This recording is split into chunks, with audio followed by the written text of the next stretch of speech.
Stop the overthinking spiral.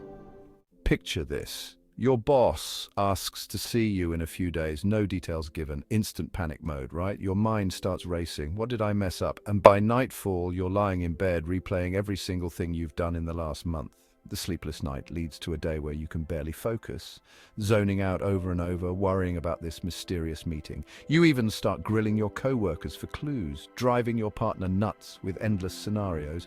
Finally, the day arrives. You walk into the office, heart pounding, expecting the worst. Your boss looks tense, which doesn't help. He sits you down and then drops a bombshell. The manager above you is leaving, and they think you're the perfect fit to step up. More pay, more responsibility, and they've heard nothing but great things about your work. Suddenly you breathe, all that stress for nothing. You leave feeling relieved until the overthinking starts again. Why did I worry so much? Am I even good enough for this new job? And just like that, the cycle restarts. Sound familiar? Let's see what you can do with that. Overthinking is like that one person at a party who just won't leave. You know they're there, but you can't quite figure out how to get rid of them. It sneaks in, occupies your mind, and before you know it, you're stuck in an endless loop of thoughts. While everyone overthinks now and then, some of us get trapped in certain patterns. These patterns generally fall into 4 categories. 1. Rumination over the past. This is the classic shoulda, coulda, woulda syndrome.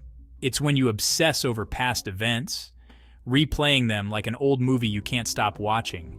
You find yourself thinking, why did I say that? Or if only I had done this differently. It's like living in a mental time machine, except you can't change the past.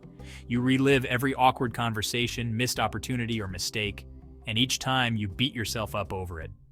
Rumination isn't just thinking about the past, it's dissecting it to the point where it negatively impacts your present. Instead of learning from the past and moving on, you become stuck, dwelling on what can no longer be changed. This creates a loop where the emotional weight of regret holds you back from enjoying the now. Number 2, worrying about the future. If rumination is living in the past, worrying is projecting yourself into an unknown future. And it's not pretty. You play out worst-case scenarios in your head, often blowing things out of proportion before they've even happened. Maybe you're lying in bed at night wondering, what if I mess up at work tomorrow? Or what if I never find success in life? Before you know it, you've imagined 15 different ways your world could fall apart. This kind of overthinking turns possibilities into probabilities. Your brain is convinced that every little thing that could go wrong will go wrong. The problem, none of this has happened yet, and it might never happen.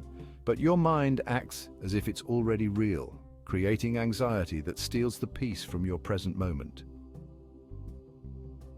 Number 3, overanalyzing decisions. Ever find yourself agonizing over even the smallest choices? Whether it's picking a restaurant, a career path, or deciding if you should take that job offer, overanalyzing decisions can leave you paralyzed.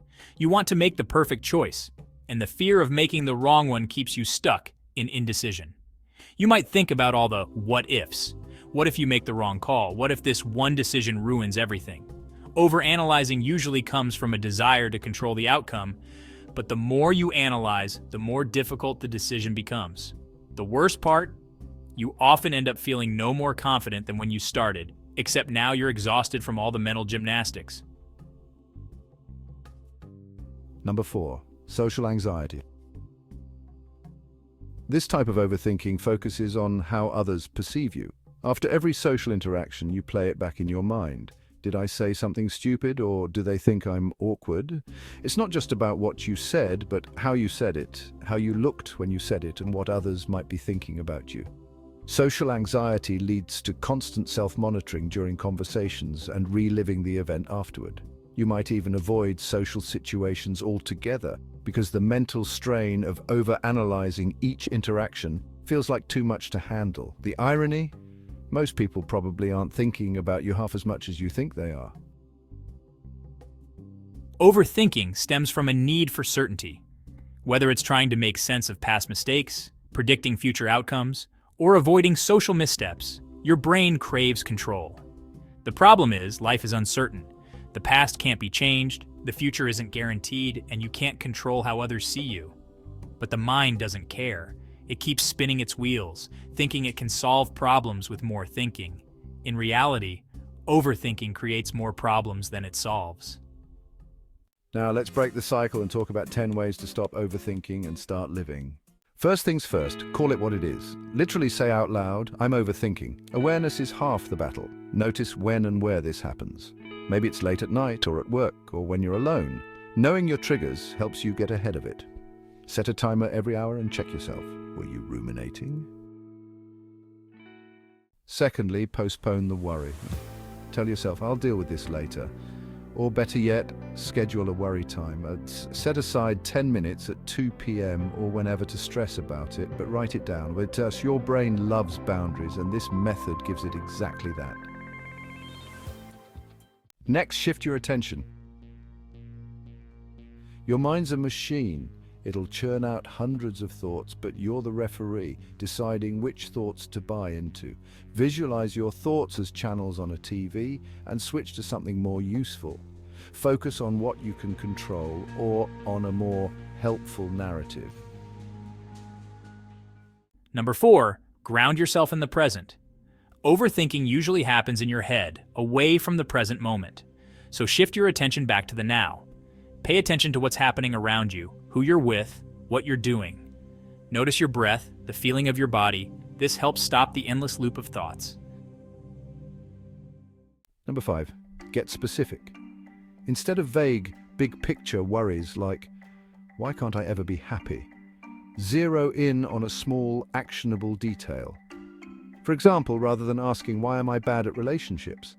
Ask, what's one relationship skill I can work on? Number 6, focus on your values. Stop thinking about the overthinking itself and start thinking about what truly matters to you. What do you want more of in your life? What's important to you? When you focus on your values, it helps steer your energy towards something meaningful instead of getting stuck in your head.